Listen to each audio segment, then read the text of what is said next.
You are listening to Single Smart Female, Romantic Fairy Godmama Edition. This show is brought to you by Irresistibility, expert help for women with online dating. Are you experiencing inbox crickets or real-life crazies?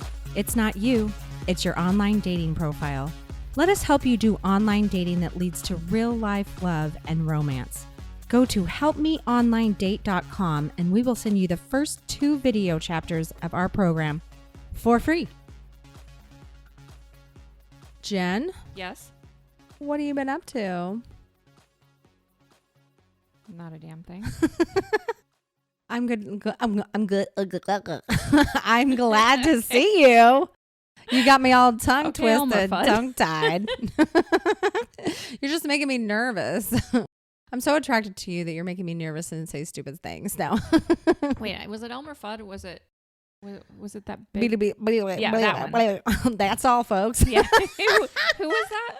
Is that the big chicken or rooster or something? Gosh, I have no idea. I'd have to Google that. I can't believe I'm forgetting my cartoons. I need to refresh my memory. Oh my gosh. Well, I'm going to look that up while you get this started. Okay. All right. So we have a topic to talk to our ladies about today. Are you ready for that? Even while you Google your cartoon information. I take that as a yes, even though there was no response. So we're moving on.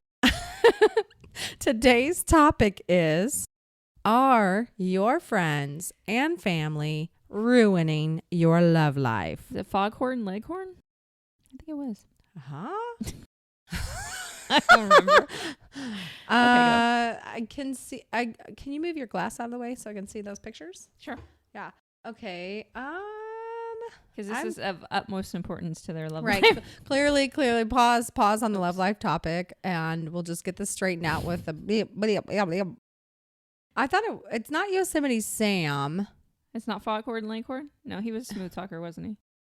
See that guy with a red Yosemite Sam? Is that him? No, it wasn't. I can't remember. Crap. Shoot. I'm going to start watching cartoons after this episode. Right? Okay. All right. So, Jen, did you hear the topic? No, I wasn't paying attention. I can tell. So that's okay. I'll help you out. It is, are your friends and family ruining your love life? Yes. Dun, dun, dun. Yes. Just yes. Well, actually, okay, so I take that back. We have very lovely friends and family, but they can be a little detrimental to your love life if they're doing there's 3 things, right? Yep, we got 3 things. Okay, go. Yeah, so not all families and not all friends, but this has probably happened to every one of you from at least one person in your life. They, number 1, talk shit about men. A lot. Yeah. A lot. Man haters. Well, it's not that they're man haters. The thing is that this is the common bond between women, is that we talk a lot about what we don't like about men or about our partners or about, how a specific man, especially married women and their husbands, how he's done this, he's done that. And it's just a complete bitch fest about men all the time. Right. And it is doing nothing for your love life. So I teach women how to constructively discuss men so that they're not constantly attracting the same kind of crap over and over again, because this is what it does, is this kind of connection between women just perpetuates more poor connections between women and men. Agreed. And I love it. It's very rare, but I love meeting a woman who talks positively about her man and her relationship. Oh, can I tell you a story? Absolutely. Oh my gosh, I loved this. Not too long ago, I don't know, a few months ago, let's just say, I was at a social gathering, and a girlfriend of mine who had, I don't know, I want to say she had been seeing her man for maybe 4 or 5 months. I loved what she said. She was talking to someone and she said, you know what? Let me consult with my lover about that. And oh my God. Thought, yes, girl, I love that. I said, I'm stealing that. I have to use that as well. That's hot. I know, right? By the way, I kind of pinpointed married women on this, but the truth is that a lot of single women do this as well about the guys they're dating, or if they are in a non-marriage relationship. This is a very universal woman thing. And And we kind of, make it about men. It's their fault. But the choice is that it's because we never acknowledge all the good things. He could be bending over backward and doing backflips, somersaults, trying to do everything in the world to make you happy. And she'll still be bitching about him. Yeah. And sometimes being single, it has happened to me in the past, but it kind of is a bonding between you and your friends to commiserate again. Bond on something else. It's not helping your love life whatsoever. Actually, yeah, it's actually sending you into a very negative place where that makes it your reality. That's what you're going to get more of with men over and over again. So I do want to tell you, there are constructive ways, of course, to deal with this. But the beauty of mantourage dating is that you don't have to spend a lot of time focusing on a man that's treating you poorly. You spend time and you pay attention to the men that treat you the way you want to be treated. And that really starts to weed out all the other crappy things. It doesn't mean nothing crappy will ever happen, but it's not a place that you have to get stuck any longer because you're going to have lots of options of men who are treating you very well. Absolutely. So Jen, before you move on to to item number 2, I want to answer the question about who that's all folks is. Okay. You want to see? Yeah. You ready? Who's that? Porky Pig. Porky Pig. Oh That's gosh. the answer. I did. I Googled that's all folks and all these images came up. And there you go. corrected. Answering all kinds of questions that you never even had. Okay, go.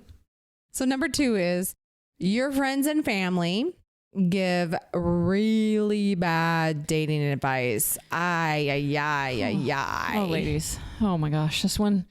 Every time I have a woman that comes and works with me, I have to ask her to please stop sharing every scenario and asking for advice from because this is what we do as women. I used to do this shit too. I'd drive my friends crazy. But we go to person after person and ask, and sometimes we do this with men as well. We ask their advice their advice and interpretation of a certain situation that's going on with a man. 9 times out of 10, they give shit advice. Absolutely. That's just the way it is. So I'm going to encourage you ladies to stop doing it. It's not helping your love life whatsoever. And you'll get conflicting advice from people, conflicting interpretations. And then that sets up a conflict in your head.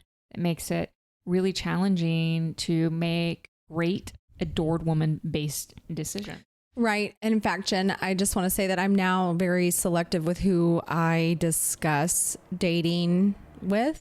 And I think that, when we initially started working together and through the time that we spend together, I've, grown a lot and I can handle most situations on my own. There are times that I get curveballs and I don't know what to do, but I'm going to be processing that myself first and foremost. And then, there's only a select few that I say, I don't like this. I don't know about this.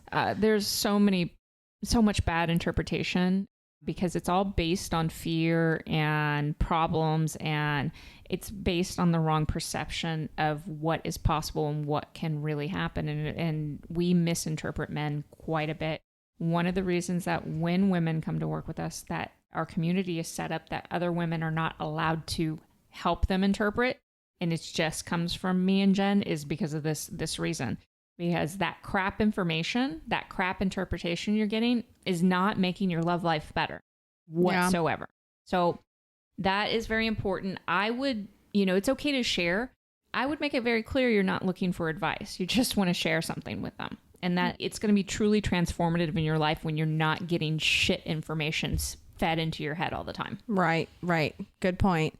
So the third item is that your friends and family talk poorly about you, which feels so icky to say that, but, and I'm not, I don't know how many people have experiences. Talk to me, Jen. What do you think? Well, not just about you, but to you. Okay. They put doubts on your ability to find somebody or meet somebody, or if they're constantly asking you, why is it taking you so long? Ew. It's going to, sometimes you just need to have an honest conversation and said, it's taking me as long as it's taking me because this is who I am. This is my journey. And I really don't want to repeatedly answer this question with you any longer. You know what? I did see somebody do this once. This is an old coworker from years ago who told me that his sister-in-law would never, ever, ever, ever have a boyfriend. Guess what? Not like, I don't know, maybe a year or so ago, she had a boyfriend. And I wanted to just be, I kept telling him, yes, she will. She will too. He's like, nope, she never will. She never will. And why would he even care or say that? I just told him, yes, she will. And she did. Well, sometimes they think they're being protective, and sometimes they're just dickheads, and they've developed the pattern of just speaking that way about I think he was people that are close to them. And the latter. Yeah. And so now I know we talk a lot about staying away from toxic people. And of course it's a little more challenging when it's your family, because I've lost family members over the years that were definitely toxic. It's not like there's this big relief that comes over you all the time. And you're like, oh my gosh, so great that they're gone or dead. Yeah. It's, you still, I mean, there's a connection there. So you still grieve, and you can even grieve for years about it. So I actually recommend, just taking those people if they're important to you on some level, because sometimes you have, they're amazing in one way and they're a complete dickhead in the other way. Taking them in very small doses on your terms and learning to do that, and also learning to set boundaries with them specifically, and telling them how much you care about them, but that what they're saying and how they're being with you doesn't work for you. And then sometimes there's some people that you have to absolutely remove. But yes, it's important to, I wouldn't bring people who, especially if they talk poorly about you, to say somebody that you're dating and stuff. First off, I don't believe in bringing somebody that you're newly dating around friends and family for a while. I think that's more of an exclusive, once you're in exclusivity together.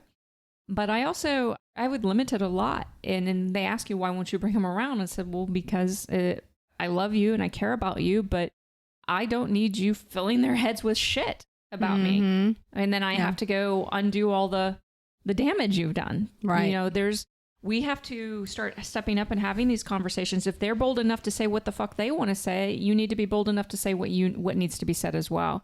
And again, establishing certain boundaries, take people in smaller doses, eliminate other ones, whatever you need to do, so that they're not interfering in your trajectory of becoming an adored woman and creating an incredible love life for yourself.